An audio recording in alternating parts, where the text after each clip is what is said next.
আজকে আমি ময়দার মিষ্টি বানাবো। ময়দা নিয়েছি, ময়দাটা আমি 2 বাটি ময়দা নিয়ে নেব। 2 বাটি দিয়ে দেবো। স্বাদ মতো লবণ দিয়ে দেবো। 4 চামচি ঘি দিয়ে দেবো।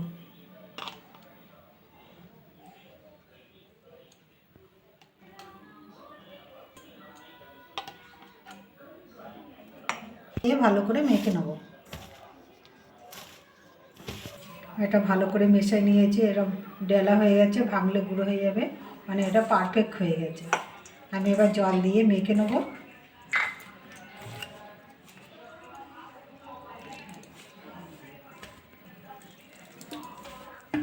আমি এটা ভালো করে মেখে নিয়েছি। আমি এটা ঢেকে রাখবো, রেখে আমি চিনি শিরাটা করে নেব। কড়াটা বসিয়ে দিয়েছি, কড়াতে আমি চিনি দিয়ে দেবো, 1 বাটির হাফ চিনি।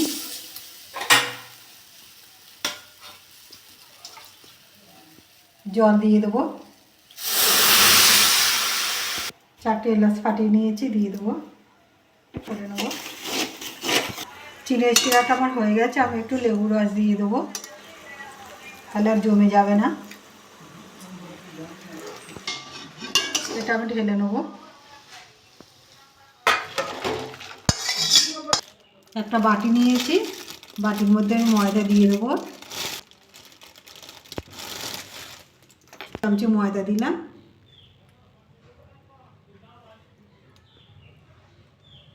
তিন চামচি সাদা তেল দিয়ে দেবো। এটা মিশিয়ে নেব। এটা মেশানো হয়ে গেছে, এটা ঢেকে রেখে দিয়েছিলাম। এটা একটু নরম হয়ে গেছে, একটু মেখে নেবো।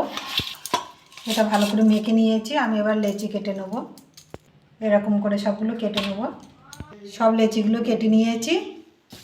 একটা নিলাম, ময়দা দিয়ে বেলে নেব।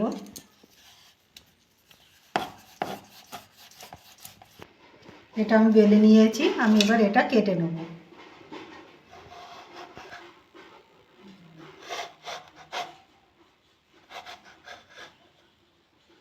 এই মুখে কাটলে হবে না, ভিতর দিয়ে কাটতে হবে। সবগুলো কেটে নিয়েছি। আমি সেই গোলাটা করে রেখে দিয়েছিলাম, এই গোলাটা ওর মধ্যে দিয়ে দেবো।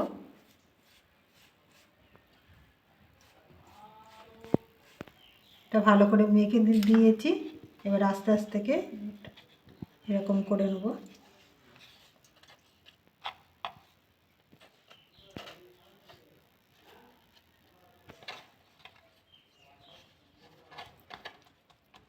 একটু টেনে নেব। এরকম করে মুড়ে দেবো, দিয়ে এরকম চেপে দেবো। সবগুলো এরকম করে নেব। হয়ে গেছে, আমি এবার গ্যাসটা জ্বেলে নেব। গ্যাসটা জ্বেলে কড়াটা বসিয়ে দিয়েছি, আর কড়াতে আমি সাদা তেল দিয়ে দেবো। তেলটা গরম হয়ে গেছে, আমি এবার ভেজে নেব।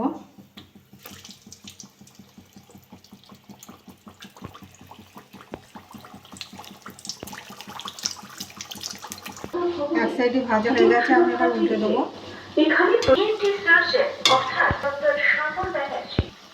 দেখুন কি সুন্দর হয়েছে। এবার আমি তুলে নেব, শিরায় দিয়ে দেবো।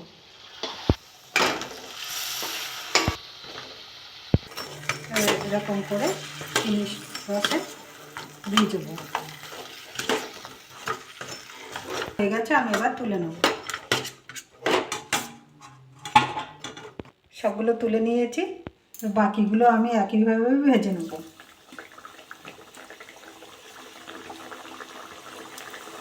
সবগুলো আমার হয়ে গেছে, এবার তুলে নিলাম। পেস্তা বাদাম দিয়ে আমি সাজিয়ে নিয়েছি, দেখুন কি সুন্দর লাগছে। এরকম করে বাড়িতে করে খাবেন। খেয়ে ভালো লাগলে আমার চ্যানেলটাকে লাইক করবেন, শেয়ার করবেন, কমেন্ট করবেন, সাবস্ক্রাইব করবেন। ধন্যবাদ।